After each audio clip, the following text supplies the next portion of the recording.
GST में सबसे common mistake stock item creation में होती है।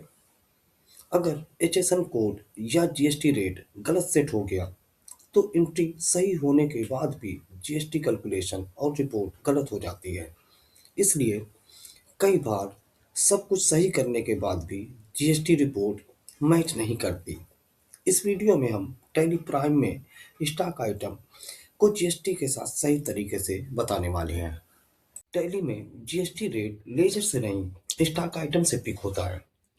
अगर स्टॉक आइटम सही बना है तो सेल और परचेज और जीएसटी रिपोर्ट ऑटोमेटिक कैलकुलेट और सही बनती है। इसलिए स्टॉक आइटम जीएसटी में बहुत इंपॉर्टेंट पार्ट प्ले करता है। सबसे पहले गेटवे ऑफ टैली पर जाएंगे, उसके बाद क्रिएट पर, उसके बाद स्टॉक आइटम के लिए जो सबसे ज़रूरी होता है कि हम सबसे पहले यूनिट डिफाइन कर लें।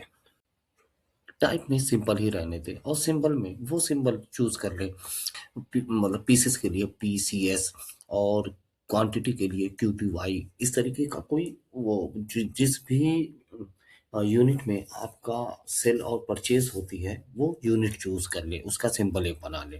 जैसे हम पीसीएस बना लेते हैं और फॉर्मल नेम पे हम दे देते हैं P I E C E S, और उसके बाद जो टैली के द्वारा डिफाइन है यूनिट है वो भी सेलेक्ट कर लेते हैं। अब बाकी अगर डेसिमल वैल्यू की ज़रूरत है आपके कैलकुलेशन में तो उसको चूज़ कर लेते हैं। उसके बाद यूनिट को एक्सेप्ट करा देते हैं। अब गेट पे आप टैली में जाकर स्टॉक क्रिएट में जाकर स्टॉक आइटम को क्रिएट करेंगे। स्टॉक आइटम पर जाएंगे और नेम में जिस भी हम प्रोडक्ट का स्टॉक आइटम बनाना चाहते हैं, जैसे डेल लैपटॉप, हमने वो बना दिया और बाकी का अंडर में प्राइमरी कैटेगरी में भी नॉन एप्लीकेबल। यूनिट में जो यूनिट आपने बनाई है, पैकेट, दर्जन या जो भी, आप उसे चूज करके और बाकी जितनी भी स्टॉक आइटम की डिटेल है उसको एज इट इज ऐसे ही रहने दीजिए जैसे आपकी स्क्रीन पर दिख रही है, और उसके बाद उसको हम एक्सेप्ट करा देंगे। अब इसके बाद एक स्टॉक आइटम और बना लेंगे, keyboard under primary not applicable category में और यूनिट में पीसेस को एक्सेप्ट करा के बाकी जैसे भी डिटेल स्क्रीन पर दिखाई दे रहे उसे बनाकर एक्सेप्ट करा देंगे।